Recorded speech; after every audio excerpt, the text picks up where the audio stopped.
New week, new month, and here we go, Lunge and Listen 21. So the title of this one, knowledge is nothing. That's not true. Knowledge is a great thing. Knowledge is the basis of change, transformation, moving forward, education, knowledge and getting it is a lot of particularly what our early lives are all about, and that is a good thing, to understand the world around us, to understand the people around us, understand our history, how things work and all things like that. Now, leaving aside the kind of education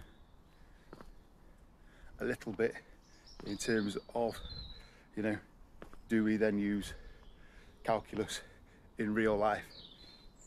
For the vast majority of us, probably no. If you go into engineering, then probably yes. But the point of this really isn't that knowledge is nothing. Knowledge is a great thing. Knowledge without implementation really amounts to nothing. And I've been guilty of this as well, of just accumulating knowledge.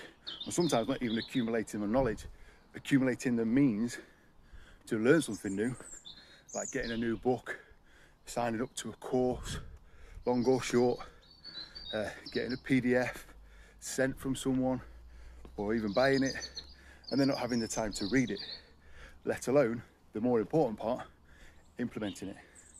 So implementation is actually where the power of knowledge comes from.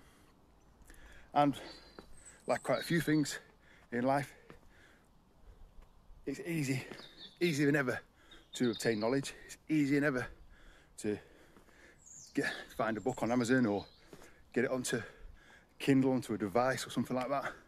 And sometimes it's good to stack a few things up if you've got some free time coming up where you can read or listen or whatever that looks like, to take that knowledge in.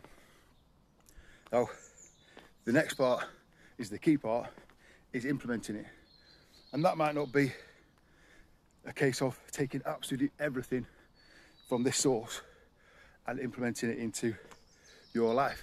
But it might be that you have to, in a sense, kind of cross-pollinate it, interpret it a bit from one field to another. And that's the kind of joy of it in some ways, is how to actually utilize it, how to implement it.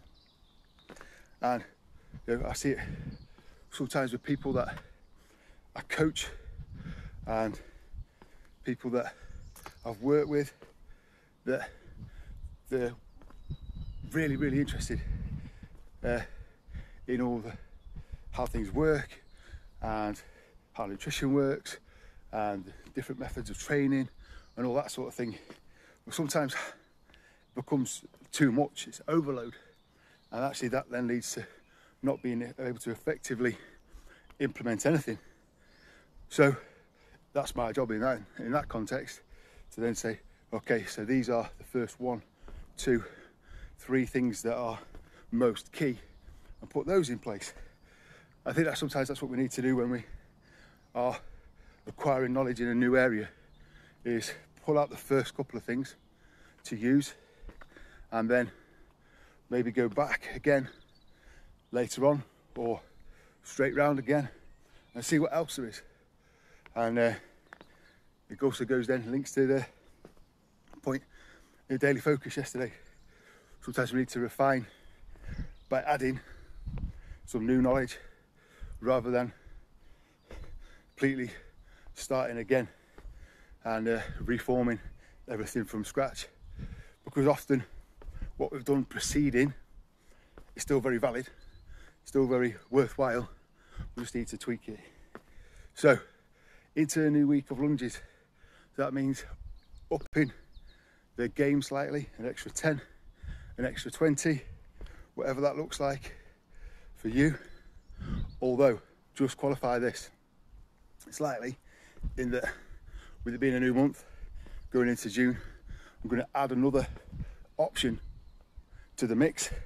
Therefore, you might not want to do more lunges every single time because you might want to add this other element to it as well, which I will talk about in a different video later on today.